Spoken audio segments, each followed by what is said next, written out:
പക്ഷേ ഇവിടെ ഒരു സേഫ്റ്റി കൺസേൺ ഇല്ലേ?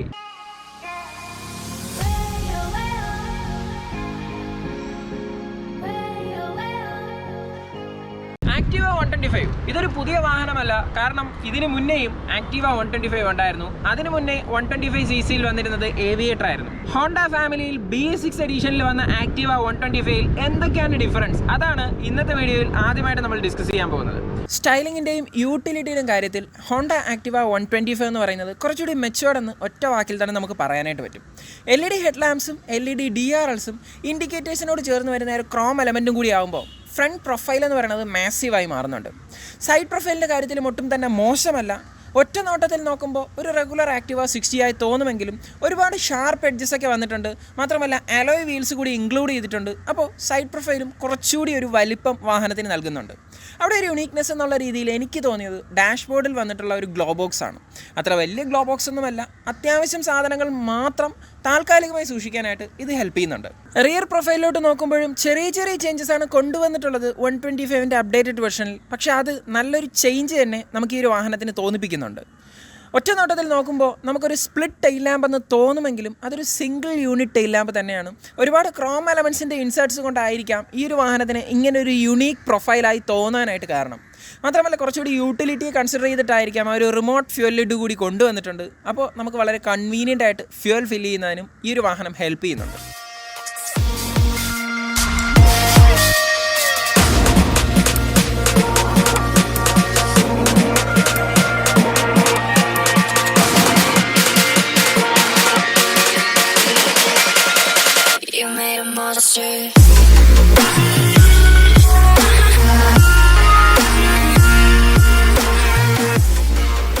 ഒരു part digital and part analogue എന്നുള്ള രീതിയിലാണ് ആക്റ്റീവ 125ൻ്റെ സ്പീഡോ കൺസോൾ ഹോണ്ട നിർമ്മിച്ചിട്ടുള്ളത്. അത്യാവശ്യം നമുക്ക് വേണ്ട ഒരുവിധ എല്ലാ ഇൻഫർമേഷൻസും ഈ ഒരു സ്പീഡോമീറ്ററിൽ നിന്ന് കിട്ടുന്നുണ്ട്. ആവറേജ് ഫ്യൂൽ ഇക്കോണമി കൂടി കിട്ടുന്നുണ്ട്. അതാണ് ഇതിൽ ഒരു ഹൈലൈറ്റ് ആയിട്ട് എനിക്ക് തോന്നിയത്. മാത്രമല്ല ഓട്ടോമേറ്റഡ് ആയിട്ടുള്ള ഒരു ഇക്കോ മോഡ് കൂടി ഈ ഒരു വാഹനത്തിൽ വരുന്നുണ്ട്. നമ്മൾ ത്രോട്ടിൽ കൊടുക്കുന്ന ഒരു റേഷ്യോ അനുസരിച്ചാണ് ഇത് ഇക്കോ മോഡിലോട്ടും പവർ മോഡിലോട്ടും ഷിഫ്റ്റ് ചെയ്യുന്നത്.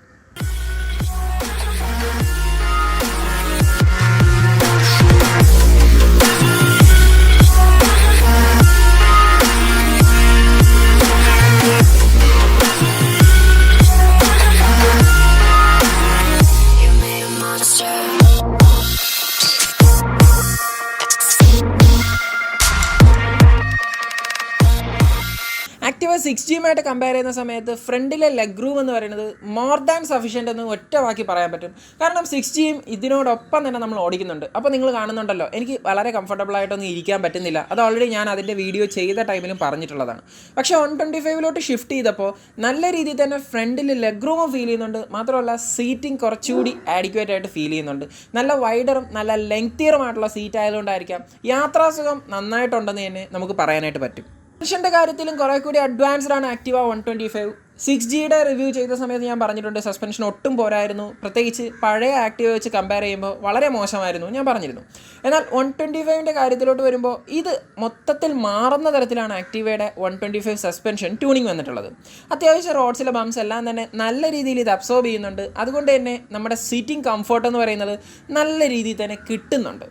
ഇനി ഈ ഒരു വാഹനത്തിൻ്റെ റിയർ വ്യൂ മിററിലൂടെ വരുന്നൊരു വ്യൂ അത് കറക്റ്റായിട്ട് തന്നെ കിട്ടുന്നുണ്ട് കേട്ടോ. ഒരുപക്ഷെ ഹോർണറ്റിലൊക്കെ കണ്ടുവരുന്ന ടൈപ്പ് മിറർ യൂസ് ചെയ്തുകൊണ്ടായിരിക്കാം ഇത്തരത്തിൽ നല്ലൊരു വ്യൂ ഈ ഒരു മിററിൽ നിന്ന് നമുക്ക് കിട്ടുന്നത്. ഇനി നമുക്ക് ആക്റ്റീവ 125ൻ്റെ റൈഡിംഗ് എക്സ്പീരിയൻസ് എങ്ങനെയുണ്ടെന്ന് നോക്കാം. ഒറ്റ വാക്കിൽ പറഞ്ഞാൽ അടിപൊളിയാണ് ആക്റ്റീവ 125. ആക്റ്റീവ 60 കമ്പയർ ചെയ്യുന്ന സമയത്ത് പവർ ഫിഗേഴ്സിൽ വന്നിട്ടുള്ളത് 2 PS-ൻ്റെയും 2 Nm ഡിഫറൻസ് ആണ്. പക്ഷേ ഒരു വാഹനം ഓടിക്കുമ്പോൾ അതിലേറെ കൂടുതലാണ് എന്ന് നമുക്ക് തോന്നുന്ന തരത്തിലാണ് ഇതിൻ്റെ എൻജിൻ ട്യൂൺ ചെയ്തിട്ടുള്ളത്. അത്യാവശ്യം നല്ല പവർഫുള്ളാണ്, നല്ല ടോർക്കുള്ളതുമായിട്ടുള്ള രീതിയിലുള്ള എൻജിനാണ് ആക്റ്റീവ 125 യൂസ് ചെയ്തിട്ടുള്ളത്.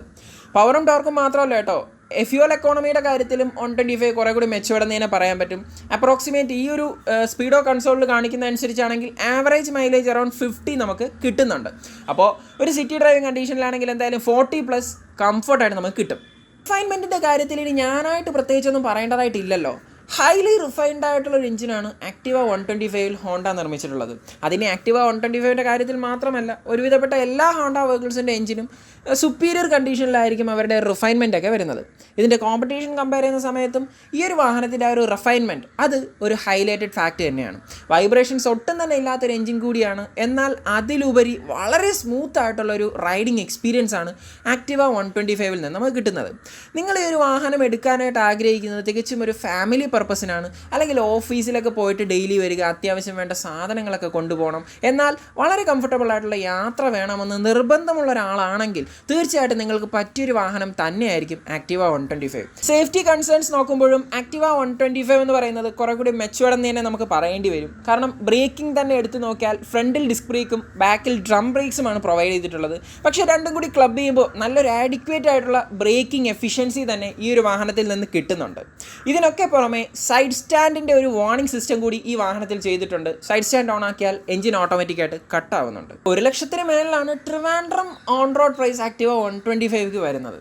എന്നാൽ ഇത്രയും വിലയ്ക്കുള്ള ഫീച്ചേഴ്സ് ഈ ഒരു വാഹനം തരുന്നുണ്ടോ എന്ന് നോക്കിക്കഴിഞ്ഞാൽ ഇല്ല എന്നേ പറയാൻ പറ്റത്തുള്ളൂ. ഇതിൻ്റെ കോമ്പറ്റീഷനായിട്ട് ടി വി എസിൻ്റെ എൻടോർക്കൊക്കെ കമ്പയർ ചെയ്യുന്ന സമയത്ത് ബ്ലൂടൂത്ത് കണക്ടിവിറ്റിയോട് കൂടിയാണ് ആ വാഹനം വരുന്നത്. മാത്രമല്ല അത്യാവശ്യം നല്ല സ്പോട്ടി സൗണ്ട് കൂടി എൻടോർക്ക് പോലുള്ള വാഹനങ്ങളിൽ നിന്ന് കിട്ടുന്നുമുണ്ട്.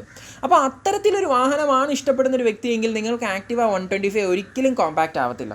നേരെ മറിച്ച് വളരെ കംഫർട്ടബിൾ ആയിട്ടുള്ള, വളരെ കൺവീനിയൻ്റ് ആയിട്ടുള്ളൊരു വാഹനമാണ് നിങ്ങൾ നോക്കുന്നതെങ്കിൽ തീർച്ചയായിട്ടും നിങ്ങൾക്ക് ആക്ടിവ 125ലോട്ട് ഇൻവെസ്റ്റ് ചെയ്യാൻ പറ്റുന്നതാണ്. നമ്മൾ ബ്ലോക്കിലോ അല്ലെങ്കിൽ ട്രാഫിക്കിലോ വാഹനം നിർത്തി കഴിഞ്ഞാൽ ജസ്റ്റ് ഒന്ന് ആക്സിലറേറ്റർ ടാപ്പ് ചെയ്ത് കഴിഞ്ഞാൽ വണ്ടി സ്റ്റാർട്ടാകും. പക്ഷേ ഇവിടെ ഒരു സേഫ്റ്റി കൺസേൺ ഇല്ലേ? നമ്മളുടെ വാഹനത്തിൽ കുഞ്ഞുങ്ങൾ ആരെങ്കിലും മുൻവശത്തിരിക്കുകയാണ്, നമ്മളൊരു സിഗ്നലിൽ വന്ന് നിൽക്കുന്നു, അവർ ശ്രദ്ധിക്കുന്നില്ല, പെട്ടെന്ന് ആക്സിലേറ്റർ കൊടുത്താൽ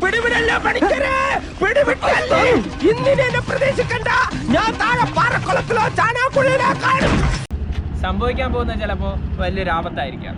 സോ ഇത് ചെറിയൊരു പോരായ്മയായിട്ട് എനിക്ക് തോന്നി. നിങ്ങളുടെ പ്രയോറിറ്റി സ്റ്റൈലിംഗ് മാത്രമാണെങ്കിലും ഈ ഒരു വാഹനത്തിലോട്ട് അത്രയ്ക്ക് അങ്ങോട്ട് റെക്കമെൻഡ് ചെയ്യാൻ പറ്റത്തില്ല, പ്രത്യേകിച്ച് യൂത്ത് ആയിട്ടുള്ള ആൾക്കാർക്ക്. കാരണം യൂത്ത് ആയിട്ടുള്ള ആൾക്കാർ കൂടുതലും ആഗ്രഹിക്കുന്നത് കുറച്ച് അഗ്രസീവ് ആയിട്ടുള്ള ഒരു ലുക്കുള്ള വാഹനം. എന്നാൽ ആക്ടിവ 125 എന്ന് പറഞ്ഞാൽ വളരെ ക്ലാസിക് ആയിട്ടുള്ള ഒരു ഫാമിലി ഓറിയൻറ്റഡ് ആയിട്ടുള്ള ഡിസൈൻ ഫിലോസഫിയിലാണ്. അപ്പോൾ അത്തരത്തിൽ ഡിസൈൻ ഇഷ്ടപ്പെടുന്ന ആളാണെങ്കിൽ മാത്രമേ ആക്ടിവ 125ലോട്ട് വന്നിട്ട് കാര്യമുള്ളൂ. പക്ഷേ അവിടെയും ഹൈലൈറ്റ് എന്ന് പറയുന്നത് ആക്ടിവ 125ൻ്റെ 80% മേളിലും മെറ്റൽ ബോഡിയാണ് യൂസ് ചെയ്തിട്ടുള്ളത്. നേരെ മറിച്ച് ഇതിൻ്റെ കോമ്പറ്റീഷൻ കമ്പയർ ചെയ്യുമ്പോൾ കൂടുതലും ഫൈബർ പാർട്സ് ആണ് നമ്മൾ കണ്ടുവരുന്നത്. അപ്പോൾ ആ കാര്യത്തിൽ ഹോണ്ടയ്ക്ക് ഫുൾ മാർക്ക് തന്നെ കൊടുക്കേണ്ടി വരും. അപ്പോൾ ഇത്രയുമാണ് ഇന്നത്തെ ഞങ്ങളുടെ ഒരു റിവ്യൂ ഫീഡ്ബാക്ക്. ഈ ഒരു വാഹനം നിങ്ങൾക്ക് യോജിച്ചതാണോ അല്ലയോ എന്ന് നിങ്ങളാണ് തീരുമാനിക്കേണ്ടത്. ഞങ്ങളുടെ ഒരു ഫീഡ്ബാക്ക് അനുസരിച്ച് നോക്കിയാൽ ഹൈലി റിഫൈൻഡ് ആയിട്ടുള്ള ഒരു ക്ലാസിക് 125 സ്കൂട്ടി, അതാണ് ഹോണ്ട ആക്ടിവ എന്ന് പറയുന്നത്. പ്യൂർലി ഒരു ഫാമിലി ഓറിയൻറ്റഡ് റൈഡാണ് നിങ്ങൾ ഉദ്ദേശിക്കുന്നതെങ്കിൽ തീർച്ചയായിട്ടും കോൺഫിഡൻ്റ് ആയിട്ട് നിങ്ങൾക്ക് ഈ ഒരു വാഹനത്തിലോട്ട് ഇൻവെസ്റ്റ് ചെയ്യാം. അപ്പോൾ ഇത്രയേ ഉള്ളൂ ഇന്നത്തെ ഒരു വാഹനത്തിൻ്റെ റിവ്യൂ. നിങ്ങൾക്കെല്ലാവർക്കും ഈ ഒരു വീഡിയോ ഇഷ്ടപ്പെട്ടു എന്ന് വിശ്വസിക്കുന്നു. വീഡിയോ ഇഷ്ടപ്പെട്ടെങ്കിൽ ലൈക്ക് ചെയ്യുക, വീഡിയോ ഇഷ്ടപ്പെട്ടില്ലെങ്കിൽ ഡിസ്ലൈക്ക് ചെയ്യുക. So hope you have enjoy the video and this is Anand signing off. Thank you.